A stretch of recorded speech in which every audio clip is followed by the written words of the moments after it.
Thanks sudah mengklik video ini and welcome back with me, David Cook ID.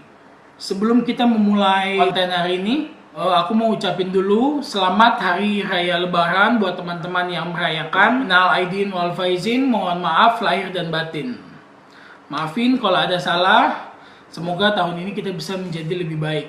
Oke, langsung kita mulai aja. Bertepatan dengan momen Lebaran ini, kali ini aku mau melakukan R&D lagi dengan menu yang sangat relevan, sangat familiar dengan Lebaran sendiri, yaitu opor ayam. Oke, kita langsung mulai aja. Di Indonesia sendiri, opor ayam itu dari semua artikel yang aku baca, presentasi paling banyak tuh mengatakan bahwa opor ayam itu berasal dari Jawa Tengah. Jadi di Indonesia sendiri, opor ayam itu ada dua jenis. Ada opor putih dan opor kuning. Opor putih nggak pakai kunyit, opor kuning pakai kunyit. Dan kuning di sini itu biasanya mencerminkan emas atau kemakmuran. Opor ayam itu yang paling enak itu menggunakan ayam kampung yang asli Indonesia dan dimasak dengan tulang-tulangnya. Nah, tapi karena kali ini kita pakainya boneless chicken leg, makanya untuk buat ngakalin tetap adanya flavor, gue bakal ganti air jadi chicken stock. Chicken stocknya juga itu aku homemade sendiri. Dari tulang ayam asli, tapi herbs and spicesnya aku ganti jadi herbs and spices Indonesia. Onion juga aku ganti jadi shallot sama garlic. Pokoknya taste chicken stocknya aku bikin Indonesian. Oke, kita langsung ke teknik memasak yang akan digunakan pada saat membuat opor. Secara teori, teknik yang akan digunakan yaitu braise. Braise itu singkatnya salah satu teknik memasak di mana bahan yang akan kita masak, kita brown dulu, kita coloring dulu di pan, nggak usah sampai mateng. Habis itu kita tambahkan liquid atau saus atau apapun itu, pokoknya bentuknya liquid secukupnya. Kemudian ditutup dan disimmer. Simmer pelan-pelan, api kecil. Jadi buat matengin, sama biar flavornya meresap ke dalam. Sama buat beberapa kasus juga bisa buat mengempukkan dagingnya. Tetapi braise yang biasanya dilakukan Indonesia, dagingnya tidak di brown dulu, jadi langsung dimasukin aja. Braise ini kan sebenarnya emang teknik western, makanya kalau kita mau interpretasikan ke Indonesia emang banyak kayak pro kontranya gitu. Pertama soal itu nggak di brown, kedua kadang ada yang emang tekniknya udah braise tapi liquidnya dilebihin. Soalnya kan kadang di Indonesia makanya mesti ada orang tertentu yang makanya mesti ada kuah, atau mungkin satu keluarga anaknya banyak, jadi mesti kuahnya banyak gitu kan, jadi tambahin kuahnya, ya kan. Jadi emang banyak banget stylenya. Jadi kalau aku mau pakai simpelnya aja bahasa Indonesia diungkap gitu ya. Oke, sekarang kita akan membahas variabel bebasnya. Variabel bebasnya itu yang pertama yaitu santan. Yang kedua aku akan menggunakan pengganti santan yang katanya ini mirip kayak santan tapi lebih sehat dan kaya akan fiber. Habis itu yang ketiga, aku akan menggunakan susu.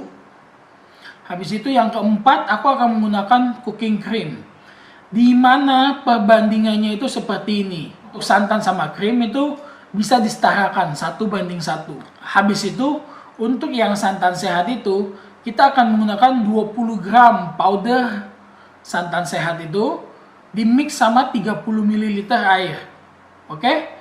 Jadi untuk menyetarakan kita bakal pakai 2 pack, soalnya satu packnya 20 gram kan. Kita bakal pakai 2 pack plus air 60 ml. Jadi sama juga hasilnya nanti 100 ml. 100 ml setelah diseduh ya. Habis itu yang agak beda ini untuk susunya. Ini perbandingannya itu susu sama chicken stock 1:1. Tapi untuk mempertahankan konsistensi dari eksperimen ini kita tidak akan menggunakan santan fresh. Oke, kita langsung masuk ke resep aja. Banyak yang kasih masukan resepnya mesti ditulis di sini atau di sini. Jadi jangan dibacain doang. Oke, siap, bos. Oke, kita langsung mulai aja. 500 gram ayam. Di sini saya pakai 500 gram. Kalau kalian mau pakai sekilo, 2 kilo tinggal dikali aja resepnya. Resep saya yang ini bisa dikali-kali. 50 ml vegetable oil. Jadi nanti ayamnya bakal saya brown di pan. Saya berusaha mengikuti teknik braise yang seharusnya. 150 gram itu bumbu kuning. Ini selera. Kalau kalian mau pakai 100 gram oke, 150 juga oke. Kalau saya kasih 150 biar rasanya lebih strong, lebih tasty. Nah, untuk bumbu kuningnya sendiri, ini resep saya sendiri juga. 80 gram shallot, 40 gram garlic, 40 gram candle nut atau kemiri, dan 30 gram turmeric atau kunyit, plus 100 gram vegetable oil. Jadi ini tips langsung dari salah satu mentor aku, bahwa ngeblender bumbu itu jangan pakai air. Karena logikanya ini bumbu nih, lu saute, airnya menguap, jadi wangi bumbunya, ya kan? Kalau misalnya lu tambahin air lagi, waktu sautenya lagi jadi makin lama, karena semakin banyak air yang harus kita uapkan. Jadi kalau blender bumbu itu tolong buat ibu-ibu di rumah pakai minyak aja, oke? Untuk bumbu yang mau disaute atau ditumis ya di sini ya, bukan bumbu yang lain, beda kasus. Tolong jangan disangkut pautin. Kita bahas ini bumbu yang mau disaute, yang mau ditumis, oke? Kita lanjut. 30 gram lemongrass itu serai, 30 gram ginger atau jahe, 45 gram galang-galang atau lengkuas. Kalau punya daun salam boleh, 20 gram koriander, dan 10 gram cumin. Santan saya ikutin perbandingan yang di awal ya. Kalau di sini yang saya ambil patokannya ini santan biasa 100 ml, dan liquidnya chicken stock kurang lebih 800 ml. 800 ml ini emang lebih banyak ketimbang kita nge-braise ala western, karena kita mau reduce si chicken stocknya ini biar rasa dari herbsnya itu lebih keluar. Oke guys, jadi di sini kita udah punya bahan-bahannya. Resep yang tadi itu satu resep, tapi kita akan bagi 4. Nah, untuk mempermudah proses bagi 4-nya, nanti si bumbu kuning ini kita matengin dulu, sama ayam kita browning dulu. Let's go. Ayamnya jangan lupa kita seasoning dulu sebelum kita browning, biar lebih tasty. Seasoningnya ingat ya, secukupnya aja, jangan terlalu banyak. Soalnya nanti kan ini di braise lagi, di bumbu, habis itu nanti bumbu juga seasoning lagi, oke? Jadi secukupnya aja. Oke, kita panaskan dulu pan-nya. Ini vegetable oil ya guys, bukan olive oil, cuma botolnya aja olive oil. Oke, udah cukup panas, kita masukkan minyak, kita masukin ayam.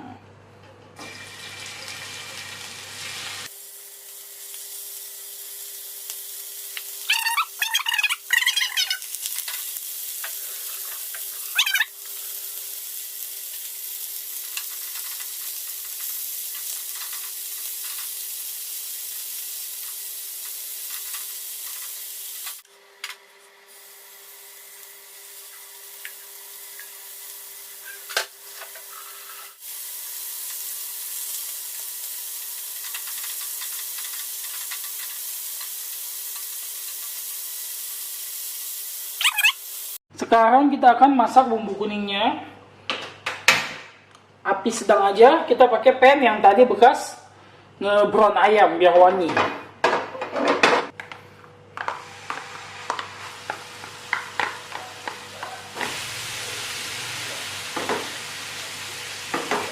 Bumbu matang itu kalau minyak sama bumbunya udah misah guys. Kalau ini masih setengah matang ya. Jangan takut kalau warnanya makin gelap, itu artinya bumbu udah mulai mateng. Dan logikanya dia makin gelap karena konsentrasi airnya semakin berkurang. Nah, nanti ketika masuk santan atau susu kan warnanya putih itu, ketemu sama kuning tua kayak gini, nanti jadi kuning muda lagi guys. Jadi jangan takut, ini dikit lagi mateng. Oke, segini aja. Soalnya nanti mau disaute lagi ya guys. Oke guys, jadi semuanya udah ready. Bumbu kuningnya udah mateng, ayam udah di brown. Brownnya mentok segini karena potongannya nggak gede-gede banget dan kita tidak menggunakan butter, jadi proses browning lebih lama.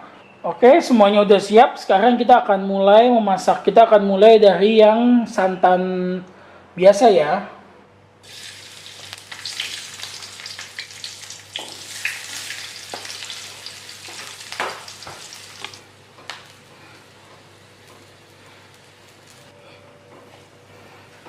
Kan ayam.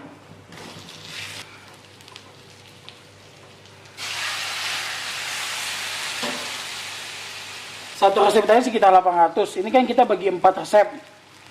Jadi satu kali masaknya kita pakainya 200 ml chicken stock.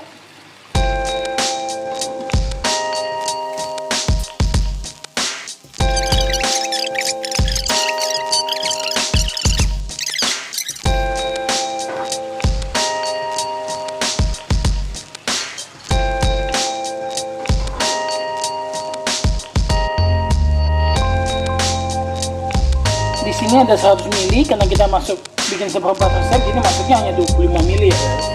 Sudah jadi. Oke, untuk krim dengan santan sehat kita akan melakukan metode yang sama.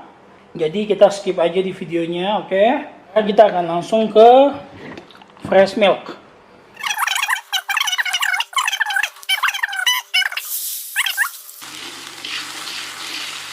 Jadi ini doang yang agak beda.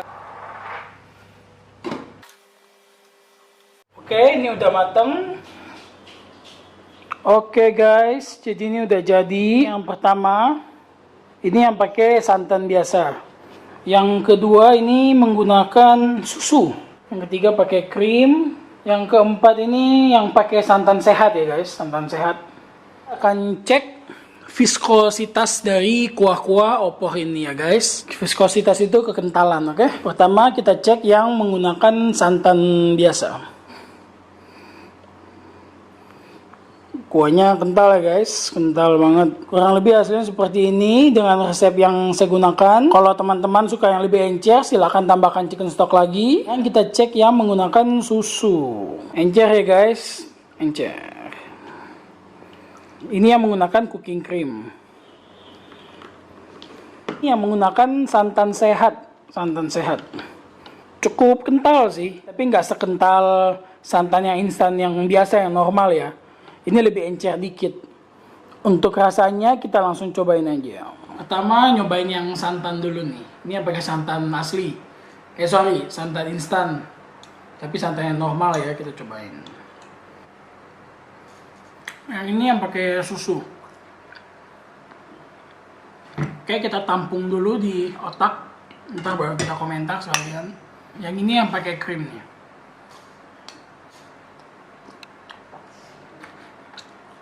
Oke, dari kekentalan tadi kita udah bahas. Sekarang kita langsung bahas ke rasanya aja. Rasanya itu, kalau dari aku pribadi paling suka yang pakai santan biasa. Santan biasa itu yang paling gurih, paling enak. Itu yang kedua, aku lagi mikirin antara krim atau santan sehat. Kalau pakai krim sama santan sehat, dia sama-sama nggak terlalu kental, sama-sama nggak terlalu ke coating nih kelihatannya. Jadi kayak dagingnya nggak terlalu ke coating si kuahnya itu. Tapi kalau dari rasa nih, yang santan sehat nggak tahu kenapa kayak ada manis-manisnya dikit, enak. Sedangkan yang krim itu cenderungnya ke gurih. Jadi kayak santan diturunin level gurihnya jadinya krim. Padahal secara teori kan nggak kayak gitu, cuma rasanya seperti itu. Mirip banget sama rasa santan asli.